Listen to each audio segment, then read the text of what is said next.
You're flying on BlackJupiter, and I'm your pilot, Agent Random. Welcome to a continuation of our quest to make this channel about anything except the Square Enix game The World Ends With You. Today we're talking about ABC's Lost. And what better place to talk about Lost than out here next to tropical nature? And what better time to start theming videos around the summer than the middle of August? If you haven't watched the show because you're too busy watching something actually relevant, holy frick, go and watch it now. It's so good. I wasn't able to catch the show in its prime due to me being in my prime toddler form. But I finally got around to watching it, and I'm so glad that I did. The show easily became one of my favorites, behind PBG's Hardcore of course, and spent so much of its runtime having some of the best writing that I've ever seen that it made me uncomfortable. Like, it seemed so unreal that a show could go 2 full seasons without having even a single misfire of an episode. I mean, some episodes were definitely better than others, but the range of quality here was much more consistent than most of the other stuff I watched. Every episode had these nifty flashbacks into each character's past, and that, along with the characters being strong in of themselves, just really kept me engaged. But because this is YouTube and negativity is in the water, I want to take today to talk about one of the worst parts of the show and how the show took that bad part and did the biggest 180 on its quality I have seen since watching Noragami. Today we're talking about Nikki and Paolo and how the episode Exposé is way better than it deserves to be. Alright Carson, here we are. Lost Season 3. I'm ready. You're excited? I don't really know how you feel about this season. People don't really like the first 9 episodes. Oh really? Why's that? They're flashback heavy, and by this point in the show, people are kind of fed up with the whole flashback dual narrative thing. Huh.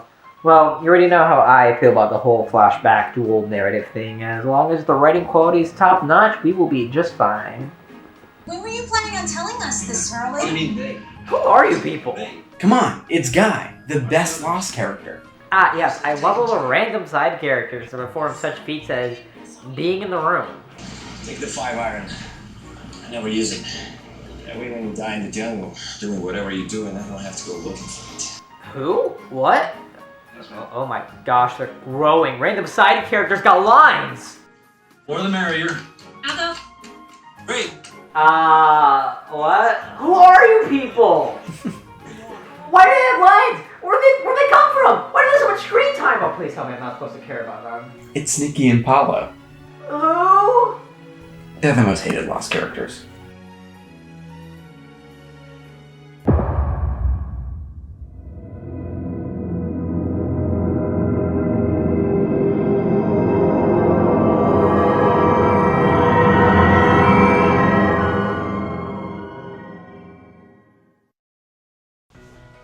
I'm gonna do my best to not spoil the show, but if you haven't seen it, there are a few less than spoiler-free things that I'll have to cover. I won't talk any major character deaths, but a few plot points from the first 2 seasons are going to be referenced. You've been warned. Some context on Lost if you don't know much about the show. It opens with a plane crash and spends 6 seasons following its survivors as they try to hold on to that title. The show is both character driven and very continuity heavy. Because there are over 25 characters that are crucial to the advancement of the plot, this show makes it a top priority to make sure that you are aware of what any given character is up to at any given time, especially in the first half of the show. Well, unless her name is Rose, I guess. She's like the only one who can spend up to 20 episodes at a time just absent for some reason. Anyway, if you're thinking ahead about how this setup would naturally play out over an extended period of time, I think you'll find 2 major and unavoidable writing quirks are bound to come up. Character entrances and exits need to be done very carefully. When most shows need to write someone out, they do so just by having them go away. They separate, they fall into a dimensional rift, they get adopted by an obsolete character, they turn into a puddle. But because the premise of the show is people are lost on island, you can't have these losers just walk out. If someone does find themselves written out, that's only going to work as a temporary exit. They're going to just have to show up again after a while, and we'll probably need a whole episode dedicated to them to cover what they were up to while they were absent. Isn't this a nice cardboard cutout of Claire? That's why Lost's most reliable way of doing a character exit is...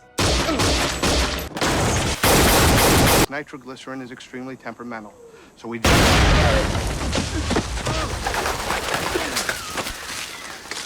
Likewise, the opposite is also true. Any new character that gets added to the cast needs a big deal to be made about their entrance. They have to be living in a hole in the ground, or landed on a different part of the island, or discovered the island after the plane crash. And then you gotta spend time covering who they are, where they came from, what they were doing prior to their introduction, and how they're tied in with pre-existing characters' storylines, because Fate just kinda likes to troll in this show. It's worth noting that as the show goes on longer, these aspects do become lessened. The main setting does gradually open up more, and as a result, less emphasis needs to be placed on entrances and exits, but that general idea is still important to our topic today. And now enter Mr. and Mrs. Who the Frick. Early on in Season 3, the characters Nikki and Paolo start existing. They have no introductory scene, and the plot doesn't seem to acknowledge that the audience has no idea who on island these people are. There's one line in one of their first episodes as they're going to help with the main plot where Nikki tells Paolo that he's always wanted to get more involved and now they can. And that's all we get as an introduction? And just to be clear, there are a number of characters that have no importance on the plot. They crash the other survivors, and they exist to just fill up the background. That's nothing new. In fact, they've even had a character spawn in before with the assumption that they are one of these background characters and have just been off-screen for all prior scenes. But things were a little different in his instance. And the instance that I'm referring to is named Dr. Arst. There's a major difference with how he was handled in comparison to Nikki and Paolo. First, Arst was introduced in the first season's finale. It's a lot easier to believe that he spent most of the first season doing his own thing until this point. And on top of that, the show is aware that nobody knows who this guy is and includes scenes where he explains who he is to one of the pre-established characters. Let me ask you something, Arnst. Arst. Arnst. No, not Arst. Arst. A-R-Z-T. Arst. Sorry, man. Name's hard to pronounce. Oh, yeah, well, I know a bunch of ninth graders who pronounce it just fine. How about I just call you... And on top of that, there's flashbacks in the episode that show he was on the flight. He's a late join to the show, but we got several heapings of context to make his inclusion feel as natural as possible. None of this was even really attempted with Nikki and Paolo. You already have to way past suspend your disbelief to believe that they were always here when it takes them 3 seasons to show up, but these two also never explain who they are. We are never told what they spent the past 2+ seasons doing. Oh, well, actually, according to Lostpedia, there was a scrapped introduction scene for them.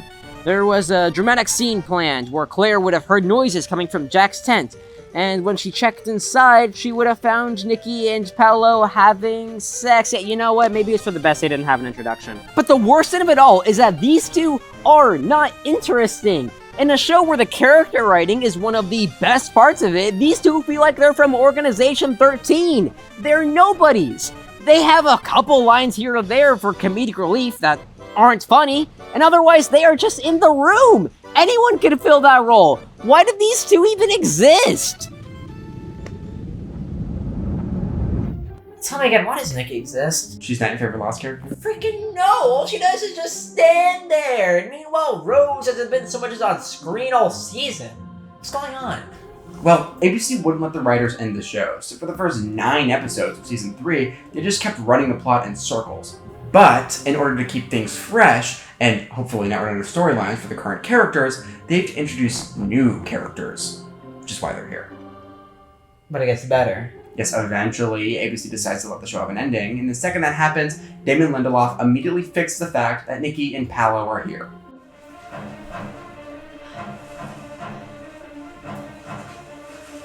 Is that a character that I don't care about? It is. Whoa! Oh, no, wait. Wait, is this the Nikki Focal episode? No, don't make me care about her! Look, I'm just a guest star, and we all know what happens to guest stars. Please tell me this is a sign of things to come. You don't like the Nikki episode? No! It's Nikki! She's icky! Dude. Nikki's dead. Let's go! Yeah! We got rid of Nikki! This is the best episode ever made! We still have Paolo. Yeah, but they can fix that, can't they? I'm telling you, this is the trick. We're getting all the spring cleaning done! Damon Lindelof is just cleaning up all the messes in his show. Beautiful!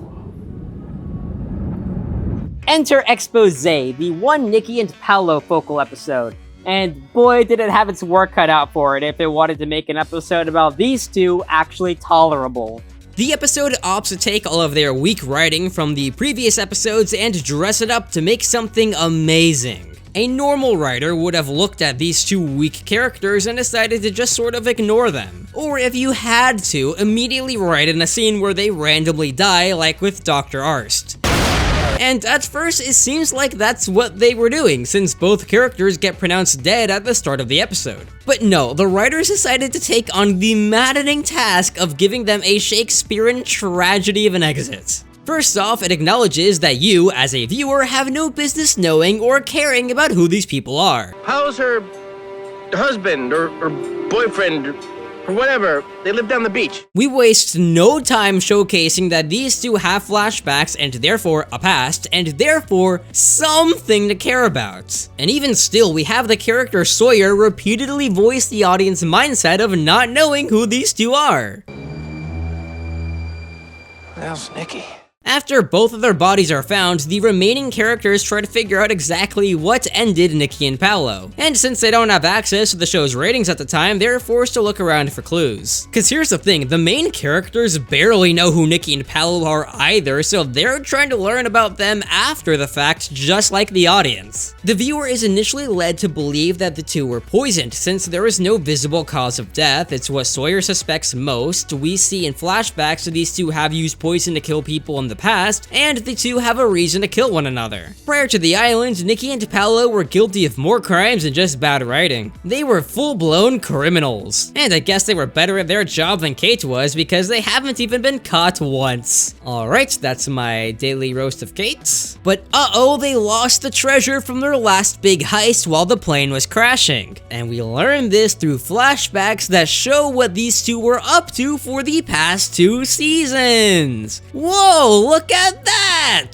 They're contextualizing their characters! Now they feel less like they came out of nowhere. As an example, we see what they were doing during the crash itself. This is the scene that the show opened with, and it did so from Jack's point of view. During the scene, he asks his lad Boone to go and grab him some pens to help save Rose's life so that she can live long enough to go on to get no screen time. Boone goes and does this off screen, but now we know that Nikki was one of the first people he asked for a pen. Whoa! Oh, and they capitalize on the fact that not all of these characters are alive anymore in the present, so we can have fan service cameos like finally getting to see Arst escaping the crash. Fundamentally, this doesn't really contribute much, but it's just cool to see. Continuity, baby! But playing the "they were always here just off-screen" card only works so far. So they spend the rest of the episode providing context for their absence in previous episodes. Just to be clear, they take the fact that they were off-screen for all prior episodes and that they were just a whole lot of nothing and make that an actual part of their characters. Understanding that they should get rescued, they're going to want to have their stolen shinies on their person, so they spend every waking moment trying to recover them. Paolo begins to realize how much this is eating away at Nikki and that it might be getting in the way of their relationship, which is clarified to be romantic in this episode. So when he does find the stolen booty, he chooses to keep that to himself. This now gives him the new task of making sure that Nikki doesn't realize he found it. Nikki can't know that Paolo is keeping a secret from Nikki that would end the mission of Paolo and Nikki, so Paolo is forced to make sure that Paolo and Nikki waste as much time searching as Paolo and Nikki can. And have you noticed something missing here? Oh yeah, the rest of the cast. These two are so engrossed in their own little petty problems that they wind up having very little to do with everyone else. But that's not to say that the show has forgotten about the rest of its cast in this episode. Their flashbacks do give other characters a few lines here and there, which are smart to match what their characters would have been like at the time. Things don't stay buried on this island.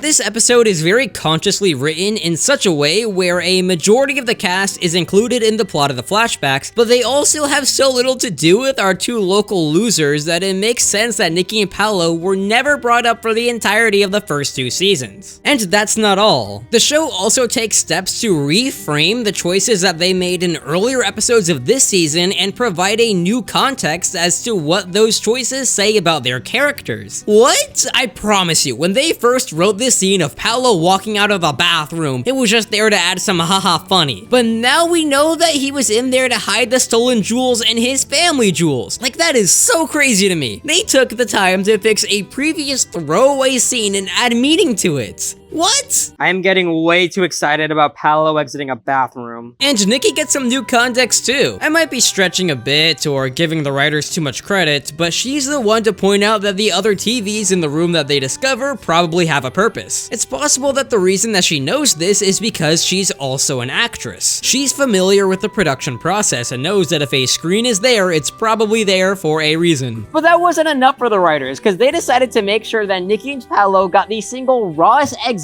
out of any character in the show so far. Like I said, they got a Shakespearean tragedy. Here's how. I love that every time they have a flashback with them, they have to pan back to Nikki and Paolo, but it's like just their corpses. It's so goofy. These two really spend their own focal episode dead. It's the best they've ever been. I'm like actually kind of upset that their flashbacks are so good. Like, why did they deserve such a good focal episode? Here, maybe this will make it up to you. This is a cardboard cutout of Claire. Why do you have this? Hey look, Charlie's on screen. Alright, whatever.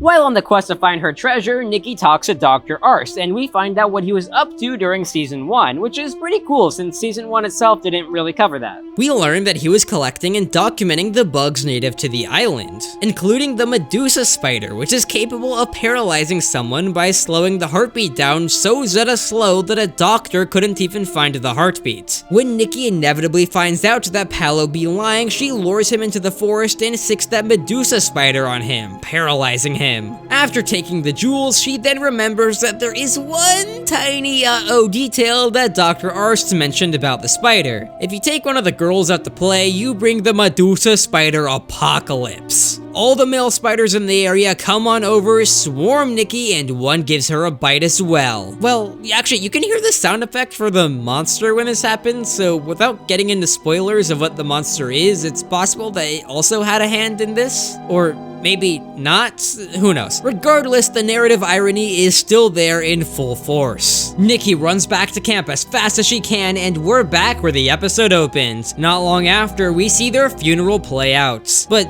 wait a second, if you've been paying attention, they're not dead, which means that every time the camera pans back over to them after a flashback, that's because it's actually what they're thinking about. All they can do is lie there and feel remorse. They just have to sit there and ponder how they got so caught up with this pointless issue that they became disconnected from the rest of the cast. And if they had just learned to move on from the issue and contribute to the people in their group, those people wouldn't be burying them alive. My gosh! This episode is dark. No punches were pulled with this exit. And heck, that core idea of letting go is like one of the show's main themes. And even though they spend so much of their screen time making people beg for them to be off the screen, they manage to reinforce that still.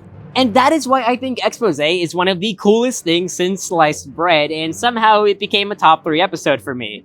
I get the impression it's still pretty hated amongst Lost fans, but I have to wonder if that's more just Nikki and Paolo that are hated, rather than their episode. Because, like, don't get me wrong, they're still some of the worst characters in the show. They spend so much of their screen time being just nothing, that I can't forgive that. But the writers took all that bad characterization and made it into something really good with Exposé. And I think that's something really stellar. Just like our patrons. I'd like to give a huge thanks to Bacon King, Kaiser, Nero Jacob Kurotama, Willpower784, and Wonderland Snack. Like and subscribe if you want to see more Lost videos, and leave a comment asking why I didn't talk about the Charlie and Son scene, or why Carson forgot Carlton Cuse existed. Goodbye.